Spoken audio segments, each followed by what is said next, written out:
ఒక అడవిలో ఒక పెద్ద చెరువు ఉంది. దానిలో చాలా చేపలు ఎంతో కాలంగా నివసిస్తున్నాయి. ఆ చెరువు అడవి లోపల ఎక్కడో ఉండటంతో చేపలకు శత్రువులు లేకుండా హాయిగా ఉండేవి. ఒకరోజు ఆ అడవి మీదుగా ఎగురుతున్న కొంగకి ఆ చెరువు కనిపించింది. ఇంత పెద్ద చెరువుని చూడకుండా ఇంతకాలం ఎలా ఉన్నానా అనుకుని కొంగ ఆశ్చర్యపోతూ ఆ చెరువు గట్టుపైన వాలింది. దానికి చెరువులో చాలా చేపలు కనిపించాయి. ఇక తన ఆహారానికి ఎలాంటి ఇబ్బంది లేదనుకొని ఆనందంగా అక్కడే కొంత దూరంలో నివాసం ఏర్పరుచుకుంది. ప్రతిరోజు 3 పూట్ల హాయిగా చేపలను తింటూ కాలం గడుపుతుంది. ఈలోగా చేపలు కంగారు పడటం ప్రారంభించాయి. ప్రతిరోజు తమలో కొంతమంది కొంగకి బలైపోవడం చేపలకి భయం కలిగించింది.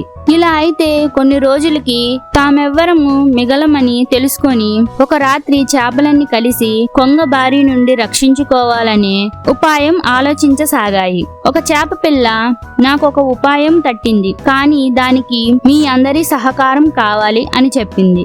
ఏమిటది అని మిగతా చేపలు అడిగాయి. చేప పిల్ల తన ఉపాయాన్ని వాటికి చెప్పింది. ఆ మరుసటి రోజు ఉదయాన్నే చేపల్ని తినటానికి కొంగ చెరువు వద్దకు వచ్చింది. కానీ చెరువులో చేపలన్నీ తేలుతూ కనిపించడం చూసి ఆశ్చర్యపోయింది. చూస్తుంటే ఈ చేపలన్నీ చచ్చినట్లున్నాయే, ఏమై ఉంటుందో అని ఆలోచించసాగింది.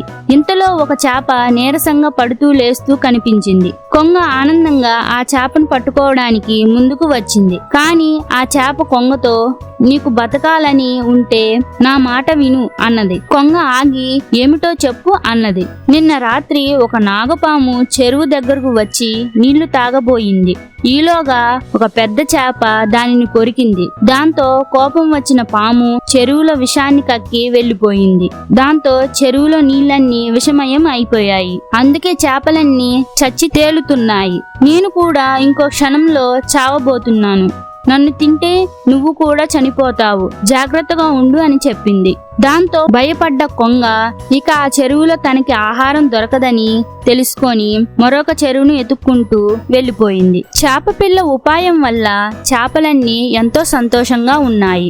ఇలాంటి స్టోరీస్ మీకు ఇంకా కావాలంటే ఇప్పుడే వీడియోకి లైక్ చేసి ఛానల్ని సబ్స్క్రైబ్ చేసుకొని బెల్ ఐకాన్ని ఆల్లో పెట్టుకోండి.